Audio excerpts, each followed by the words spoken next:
Presiden Joko Widodo, Jokowi, meresmikan pengoperasian Bendungan Sepaku Semoy di Kecamatan Sepaku, Kabupaten Penajam Pasir Utara PPU, Selasa, tanggal 4 Juni tahun 2024. Bendungan tersebut dibangun sebagai penyuplai utama bahan baku air minum untuk Ibu Kota Nusantara, IKN. Alhamdulillah Bendungan Sepaku Semoy sudah diresmikan Presiden Jokowi, kata Pj Gubernur Kalimantan Timur, Kaltim Akmal Malik saat mendampingi Presiden Jokowi dalam peresmian bendungan tersebut. Bendungan Sepaku Semoy akan memenuhi kebutuhan air IKN sebesar 2.000 liter per detik dan Balikpapan 500 liter per detik. Bendungan ini sekaligus menjadi solusi bagi pemenuhan kebutuhan air kota Balikpapan yang semakin padat di masa depan. Semoga Bendungan Sepaku Semoy ini dapat memberikan manfaat sebesar-besarnya untuk masyarakat IKN dan sekitarnya, tambah Akmal. Bendungan Sepaku Semoy sebagai infrastruktur dasar IKN mulai dibangun sejak 2020 dan proses impounding atau pengisian awal bendungan pada 2023. Pembangunan bendungan tersebut menelan biaya 836 miliar rupiah dengan volume tampungan 16,17 juta meter kubik dan luas genangan 322 hektar. Bendungan ini juga dirancang untuk mampu mereduksi banjir seluas kurang lebih 1.700 hektar di Kecamatan Sepaku dan diproyeksikan menjadi salah satu destinasi wisata baru di Kaltim. Peresmian juga dirangkai dengan pelepasan bibit ikan di Bendungan Sepaku Semoy.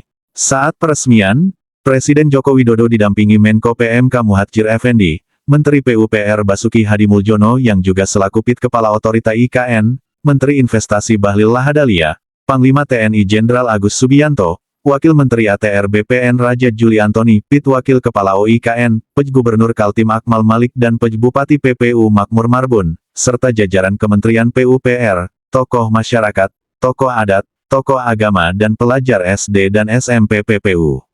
Sebelum meresmikan Bendungan Sepaku Semoy, Jokowi juga meresmikan Pusat Persemaian Skala Besar Mentawir.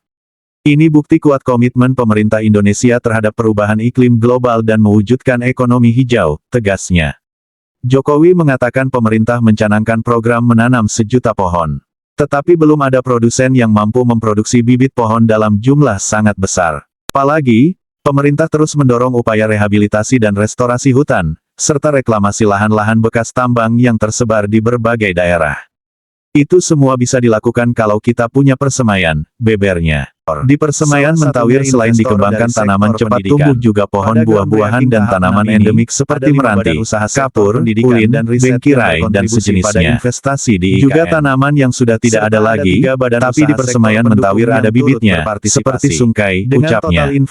Selain persemaian, Jokowi memastikan di kawasan Mentawir dikembangkan pusat plasma nutfah nasional yang di dalamnya dilengkapi biobank, tempat penyimpanan plasma satwa, dan seed bank plasma tumbuhan.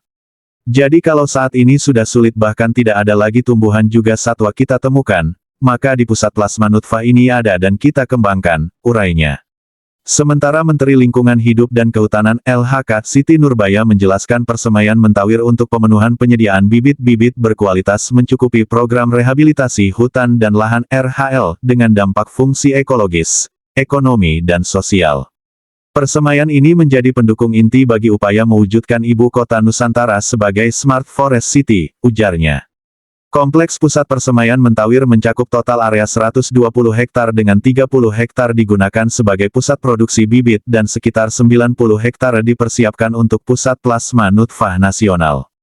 Persemaian Mentawir dimulai 2022 dan selesai 2023 dengan kapasitas produksi 16 juta per tahun, sebutnya.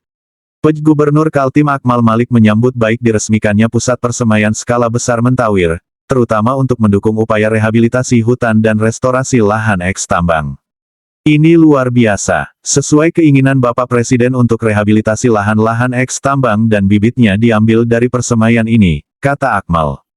Terutama tambang-tambang ilegal yang ikut berkontribusi terhadap kerusakan lingkungan, lahan dan hutan. Kalau tambang legal, mereka punya kewajiban reklamasi. Jadi kita fokus ke tambang-tambang ilegal maupun milik masyarakat. Ini perlu orkestrasi, tegasnya. Selama kunjungan 3 hari sejak 3–5 Juni tahun 2024 di IKN, Presiden Jokowi melakukan peninjauan sejumlah pembangunan gedung, salah satunya meninjau pembangunan RS Mayapada dan Kantor Presiden atau Sumbu Kebangsaan. Presiden juga melakukan groundbreaking Astra Biz Center, Sekolah Islam Al-Azhar, Gedung Universitas Gunadarma, Kantor BTN, Nusantara Sustainability Hub, Bina Bangsa School, Arena Geraha Andalan, PLN Hub dan peninjauan LKBN Antara. Presiden Jokowi juga bersilaturahmi dengan tokoh agama, tokoh masyarakat dan tokoh adat Kaltim di IKN.